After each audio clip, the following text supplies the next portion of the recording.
बिस्मिल्लाहिर्रहमानिर्रहीम। हम कंटिन्यू कर रहे हैं अपना सब्जेक्ट एम्प्लॉय रिलेशंस और आज के लेक्चर में हम बात करेंगे एम्प्लॉयर एसोसिएशंस के ऊपर।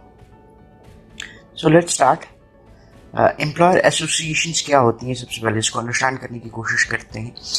Employer association is considered as a collective organisation of manufacturers, business persons, retailers, traders, or other employees of wage labor.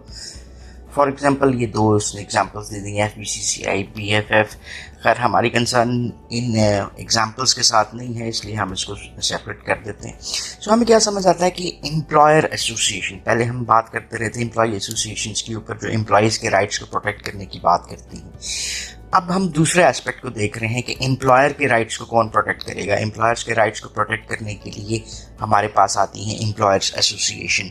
ये बेसिकली एक कलेक्टिव ऑर्गेनाइजेशन होती है of different business sectors, like वो मैन्युफैक्चरर्स भी हो सकते हैं, बिजनेस पर्सनस भी हो सकते हैं, कोई रिटेलर्स, ट्रेडर्स या other employees of the wage labour, employers of the wage labour वो हो सकते हैं। एम्प्लॉयज एसोसिएशन का बेसिक ऑब्जेक्टिव क्या होता है? They seek to coordinate the behaviors of their member companies during negotiations with the trade unions or government bodies, share information and advice among members, and approach other companies when support is needed. अब basically हमने कहा कि employers association versus employee association, एक party रखते हैं जी, और इसके अलावा हम इधर ऐड कर लेते हैं जी government laws, rules and regulations of the business create कर रही है। तो इसका मतलब क्या हुआ कि या फिर हम कंज्यूमर्स की बात कर लेते हैं। सो एम्प्लॉयज एसोसिएशन बेसिकली कोऑर्डिनेट करती हैं behaviour of their member companies, जो कि मैंने कहा मैन्युफैक्चरर्स हो सकते हैं, बिजनेस पर्सन, रिटेलर्स एक्सेट्रा, कि उनके मेंबर्स के बिहेवियर कैसे हैं उसको रेगुलेट करने की कोशिश करती हैं। और ये कब हो रहा होता है? जब हम किसी भी निगोसिएशन में इन्वॉल्व हैं। वो निगोसिएशंस हमारे एम्प्लॉय एसोसिएशंस के साथ, गवर्नमेंट के साथ, कस्टमर कंज्यूमर्स के साथ, कोर्ट के साथ हो सकती हैं। और इसके अलावा हम शेयर इंफॉर्मेशन के ऊपर तवज्जो देते हैं, एडवाइजेस देते हैं अपने मेंबर्स को, so that they can regulate their business work activities regarding employer basic objectives जो भी होते हैं, और एम्प्लॉय रिलेशंस को कंटिन्यू करने की कोशिश करते हैं। और जहाँ जहाँ कंपनीज को सपोर्ट की ज़रूरत होती है वहाँ पर ये एम्प्लॉयर एसोसिएशंस उनको सपोर्ट प्रोवाइड करती हुई नज़र आती है। फंक्शंस क्या हैं, अभी इसको थोड़ा सा तवज्जो से देखते हैं। Employer association serve their members in the following ways. पहली चीज़ जो हमारे सामने नज़र आती है वो क्या है जी? Supporting their members in dealing with claims by trade unions.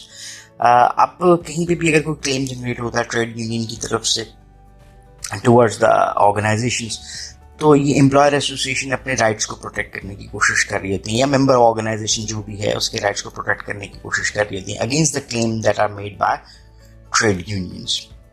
दूसरा एस्पेक्ट इसका हमें क्या नज़र आता है कि ये प्रोवाइड करती हैं advice on employee relations matters. ये एडवाइजेस क्या हो सकती हैं? जैसे for instance if there is a conflict between trade unions and the organisation, या उसकी मैनेजमेंट में है, तो अकॉर्डिंग टू द लॉ, जो एम्प्लॉय रिलेशंस का लॉ है, मैटर्स हैं, उसके हवाले से ये एडवाइस भी प्रोवाइड करने की कोशिश करती हैं, so that things can be dealt properly. तीसरा एस्पेक्ट जो नज़र आता है, दे appear before relevant tribunals on behalf of members. अब यहाँ पे देखें जी, एक गवर्नमेंट का रोल भी आ गया, या कहीं पे हम इसकी बात करते हैं तो हम इसमें अदालती कार्रवाई को भी देख लेते हैं। If there are some cases जो कि किसी भी पार्टी की तरफ से हो सकते हैं, तो ये एम्प्लॉयर एसोसिएशन अपीयर होती हैं in those tribunals on behalf of their members. चौथा फंक्शन जो हमें नजर आता है वो है providing many other services not connected with employer relations. So इसके अलावा कई मैटर्स होते हैं जो एम्प्लॉय रिलेशंस के स्कोप से बाहर हैं, उन मैटर्स के ऊपर भी ये अपने सर्विसेज को प्रोवाइड कर रही होती हैं टुवर्ड्स द मेंबर ऑर्गेनाइजेशन। सो इसको हम थोड़ा सा पाकिस्तानी कॉन्टेक्स्ट में भी अभी थोड़ी देर में देखते हैं और बात करते हैं। पहले ये देखते हैं कि हमारे पास what are the different types of employer associations. ये अकॉर्डिंग टू प्लोमेंस 1978 उसकी टिपोलॉजी थी ऑफ एम्प्लॉयर एसोसिएशन उसके मुताबिक उसने कहा कि हमारे पास 3 किस्म के एम्प्लॉयर एसोसिएशंस बनती हैं। एक वो जो ऑटोनॉमस बॉडीज़ होती हैं, दूसरी सेमी ऑटोनॉमस बॉडीज़ होती हैं और तीसरी डिपेंडेंट बॉडीज़ नज़र आती हैं। अब इसकी कैरेक्टरिस्टिक्स क्या हैं उसको देख लेते हैं। बेसिकली हम एग्जांपल्स को उस तरह से नहीं देखेंगे because they are part of Bangladesh environment. So, what are the characteristics of autonomous bodies? Autonomous, as the name shows, कि ये खुद मुख्तारी की एक स्टेटस पे काम कर रही होती हैं। ये जो एम्प्लॉयर एसोसिएशंस हैं, they can be either single industry या इनके पास चॉइस होती है मल्टी इंडस्ट्री बॉडीज अपनी क्रिएट करना चाहें तो क्रिएट कर सकती हैं। So it's eight there will, इसीलिए हमने इसको कहा कि ऑटोनॉमस बॉडीज होती हैं जो कि अपने काम को अपने मुताबिक चला सकती हैं। सो सिंगल इंडस्ट्री के ऊपर भी काम कर सकती हैं, मल्टी इंडस्ट्रीज को भी अपना पार्ट बनाना चाहे तो बना सकती हैं। देन सेमी ऑटोनॉमस बॉडीज क्या कहलाती हैं? They can be applied to many firms, many provide day to day advice on such matters as, जैसे वेजेस हैं, कंडीशंस हैं, जो हमारे पास वर्किंग इन्वायरमेंट है उसकी, और जो हमने लास्ट अपना देखा जॉब डिज़ाइन के हवाले से, there are so many issues जो उन कंडीशन से रिलेट करते हैं जॉब डिज़ाइन में, but may seek support from an umbrella body at the time of negotiation of an enterprise bargaining. लेकिन इनको भी सपोर्ट रिक्वायर्ड होती है एट टाइम, जो कि इनको शेल्टर प्रोवाइड कर सकती हैं different organisations regarding the process of negotiation, जहाँ पे भी ये बार्गेनिंग प्रोसेस में इन्वॉल्व है। And then there are types of employer associations which are dependent. तो ये रिलेटिवली स्मॉल फर्म्स होती हैं, heavily reliant on larger bodies for support. इसको पाकिस्तानी कॉन्टेक्स्ट में भी अभी हम देखते हैं कि हमारे पास क्या इसकी डिफरेंट चॉइसेस मौजूद नज़र आती हैं। सो ये हमने देख लिया कि what are the different types of employer association. इनका मैनेजमेंट मॉडल आपको क्या नज़र आता है, इसको अंडरस्टैंड करते हैं जी। सबसे पहले 1994 Marginson and Sisson suggest 2 distinct forms of corporate ownership and control. उसमें आपको जी एक सिस्टम नज़र आता है, इसको हम कहते हैं आउटसाइड सिस्टम, और ये बेसिक करता है एंग्लो अमेरिकन ऑस्ट्रेलियन सिस्टम के ऊपर, और इनसाइडर सिस्टम जो है यूरोपियन और जापानीज सिस्टम के ऊपर बेस करता है। अब इन दोनों सिस्टम्स के जो मैनेजमेंट मॉडल कंसिडर होते हैं एम्प्लॉयर एसोसिएशंस के, उनके मैनेजमेंट मॉडल किन कैरेक्टरिस्टिक्स पे बेस करते हैं? पहली चीज़ जो इसमें नज़र आती है, disperse network of shareholding. So ये आपको बिखरे हुए नज़र आते हैं और इनका नेटवर्क लार्जर एक्सटेंट में आपको नज़र आता है of the different shareholders. Then high degree of institutional share ownership, exposure to hostile takeover. Basically outside systems जो आपको नज़र आते हैं वो अपनी डोमिनेंट एक्टिविटीज़ में भी आपको इन्वॉल्व नज़र आते हैं। Just example of a hostile takeover of any firm organisation. Then हमें एम्फेसिस नज़र आता है on short term financial returns backed by intensive internal monitoring. Employees are regarded more as dispensable, low levels of employ training, less expenditure for employees and market development in the long run, and then competitive employment context आपको नजर आता है। Insider system में interlinked networks of corporate, institutional और family share holdings नजर आती हैं।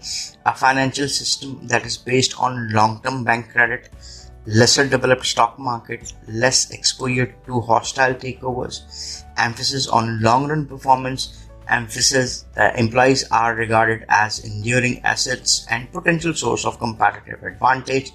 And then हमें नजर आता है कि employee development approach is practiced lifetime, employment is also exercised. तो ये बेसिक आपको इन मैनेजमेंट सिस्टम्स के डिफरेंसेस भी नजर आते हैं।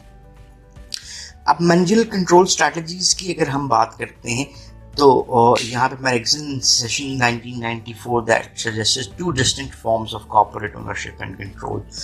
आपको नज़र आता है जी पर्सनलाइज्ड कंट्रोल नज़र आता है, टेक्निकल कंट्रोल नज़र आता है, ब्यूरोक्रेटिक कंट्रोल और कमिटमेंट एज कंट्रोल। सो हम इन मीन्स ऑफ कंट्रोल को यूज कर रहे हैं in order to form the ownership, और उसकी प्रैक्टिस और कंट्रोल हम कैसे करते हैं। पर्सनलाइज्ड कंट्रोल में workers are under the direct personalised control of supervisors. So basically supervisors को कंट्रोल दिया गया ऑफ द वर्कर्स, और वही उनके लिए बेसिक डिसीजन मेकिंग प्रोसेस में भी इन्वॉल्व होते हैं। टेक्निकल कंट्रोल में system of work and production are design to limit work description. Technical control में हम ये कोशिश कर रहे होते हैं कि जो वर्कर डिस्क्रिप्शन है, दैट इज़ कि वो अपनी मर्जी से कुछ एक्टिविटीज़ को परफॉर्म कर रहा है, उसको लिमिटाइज करने की कोशिश की जाती है और during the work and production processes. Then bureaucratic control में bureaucracy as a means of controlling हम एज अ स्ट्रैटेजी यूज करते हैं। So controls are embedded in the system of work rules and company policies. As you already know कि जो bureaucracy है that is based upon laws rules and regulations, और उन्हीं laws rules and regulations को हम governing system के तौर पे यूज कर रहे हैं सो दैट हम इसमें जो कंट्रोल है उसको एक्सरसाइज कर सकें। Commitment as control, the interest of workers are aligned with the firm. ये एक पहला एक टूल है किसका गेन करने का, that is to gain the commitment of employees. So अगर interest of the worker align होता है फर्म के साथ, so that employees discretionary efforts are used to advance the firm's interest. अब मेरा और फर्म का अगर सिमिलर गोल नजर आता है तो I will be more committed to achieve that goal, और उसी को वो फर्म यूज़ करना चाह रही है in order to basically progress, और हम अपनी प्रोग्रेस के लिए कंपनी की प्रोग्रेस को सपोर्ट करते हुए नज़र आते हैं एज एन एम्प्लॉइज। तो ये तो हमारा आ गया जी managerial control strategies. Basically organisational culture हमें क्या नज़र आता है, Kadanoff 1993 suggested 4 types of corporate culture जो इन्फ्लुएंस करता है एम्प्लॉय रिलेशनशिप को। पहला आपको कोलिजियल है, दूसरा आपको मेरिटोक्रेटिक नज़र आता है, एलीट और लीडर फोकस्ड। सो कोलिजियल जो रिलेशनशिप है वो एजिलिटेरियन कल्चर, जहाँ पे पावर, रिवॉर्ड्स और रिसोर्सेज को इवनली डिस्ट्रीब्यूट किया जाता है और employee commitment and participations are emphasised. Meritocratic जो हमारे पास आता है जहाँ पे shares many of the egalitarian qualities of the collegial culture but with an increased emphasis on rewarding people for performance. So basically इसमें आपको जो व्यू नज़र आता है वो कॉलेजियल का ही नज़र आता है, लेकिन हम एडिशनल एक इम्पैक्ट जो क्रिएट कर रहे हैं वो रिवॉर्ड का कर रहे हैं ताकि हम मोर रिवॉर्ड ऑफर करें फॉर परफॉर्मेंस, जिसका लॉन्ग टर्म इफेक्ट आपको ऑर्गेनाइजेशन आउटकम्स के ऊपर नज़र आता है। देन एलीट हमें जो नज़र आता है कॉर्पोरेट कल्चर वो है which is the most non egalitarian culture with basic use of power, resources and rewards concentrated at the apex. Basically हम इसको क्या कर रहे हैं, एलीट में कंसंट्रेट कर रहे हैं डिसीजन मेकिंग को, कंसंट्रेट कर रहे हैं एट द टॉप लेवल, जहाँ पे रिसोर्सेज का होल्ड रखा जाएगा, पावर वहाँ से एक्सरसाइज की जाएगी, रिवॉर्ड्स का कंट्रोल वहाँ से किया जाएगा। एंड देन लीडर फोकस्ड आपको नजर आ रहा है, which while unequal in its distribution of power and rewards. So leader focus क्या है कि ये सारी चीज़ें किसके हाथ में दे दी गई हैं, लीडर के हाथ में दे दी गई हैं, और unequal distribution आपको पावर और रिवॉर्ड्स की नज़र आती है। कोहेजन कैसे बिल्ड करते हैं, by creating a team system around a group of loyal leaders who are deleted some of the elite's power. So basically आपको ये सिस्टम क्या नज़र आ रहा है कि टीम बेस्ड सिस्टम नज़र आ रहा है जिसमें हम group of loyal leaders create करते हैं, और वो कुछ हद तक जो आपको एलीट पावर का कंसंट्रेशन नज़र आती है उसको अपने ग्रुप की लीडरशिप एक्सरसाइजेस के थ्रू रिड्यूस करते हुए भी नज़र आते हैं। So that's about this lecture. Next lecture में हम बात करते हैं कि हमारे पास जो एम्प्लॉयर एसोसिएशंस हैं उसमें पाकिस्तानी मॉडल आपको क्या नज़र आता है, what is the main organisation जो कि हमारे यहाँ as an employer association consider होती है। So if you still have any question or queries regarding this lecture, तो you can ask in the comment section, और उसकी बेस के ऊपर हम आपको क्वेश्चंस को आंसर भी करेंगे। So thank you very much for watching this video. Have a nice time. Allah Hafiz.